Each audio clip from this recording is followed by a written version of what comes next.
Bonjour, je vais vous présenter la solution des caisses de libre-service ESCO Impulse de Fujitsu. C'est la caisse la plus compacte du marché et aujourd'hui il y en a trois types de configurations pour cette caisse. La première, c'est soit elle est montée sur un comptoir comme on le voit aujourd'hui, soit elle est montée sur un mur, c'est la base, soit elle est montée sur une base qui permet la rotation. Là, comme ça, elle peut être utilisée soit comme une self-checkout normale, soit elle peut tourner et être utilisée comme une caisse conventionnelle avec une hôtesse de caisse. Et l'interface change complètement.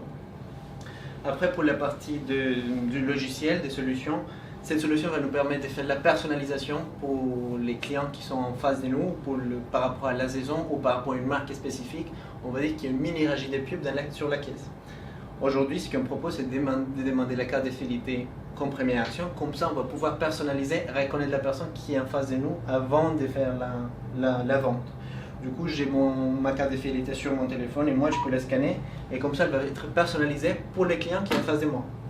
Là, elle va me souhaiter un joyeux anniversaire parce que c'est mon mois d'anniversaire. Elle va parler comme je vois avec les volumes qui va bien. Après, je peux très bien imaginer que je vais scanner d'articles comme une caisse normale. Je scanne d'articles. Et je peux très bien aussi sélectionner d'articles qui n'ont pas de code barre, par exemple une banane. Là, j'utilise la caisse comme une caisse normale.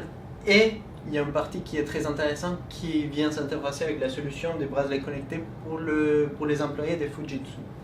En fait, l'objectif c'est de libérer les employés et qu'ils fassent des tâches à grande valeur ajoutée au lieu d'être en train de surveiller que tout se passe bien avec les caisses. Aujourd'hui, ce que je vais vous montrer, il y a trois utilisations. La première, c'est de communiquer avec les clients qui sont en face de nous, communiquer en face de la caisse, communiquer avec la caisse en elle-même ou communiquer avec les autres collègues qui sont employés soit en surface des ventes, soit back-office d'une manière discrète et sécurisée.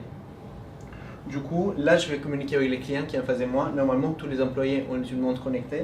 Les clients, il a besoin d'aide sur la caisse, du coup, il demande de l'aide. a été avisé.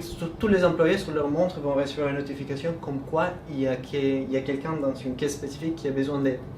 La particularité de cette solution, c'est que maintenant, l'employé a la possibilité de répondre à la demande. Veuillez Et attendre les clients, le ils les reçoivent préposé une à la notification automatiquement en disant qu'il y a quelqu'un qui arrive pour lui. C'est une communication bidirectionnelle et ça va enrichir l'expérience client. La deuxième utilisation, c'est pour communiquer avec la caisse. Par exemple, quand la caisse a un problème technique, du coup, elle peut envoyer des notifications à tous les employés. Et la troisième, c'est pour communiquer avec les autres collègues de manière discrète et sécurisée.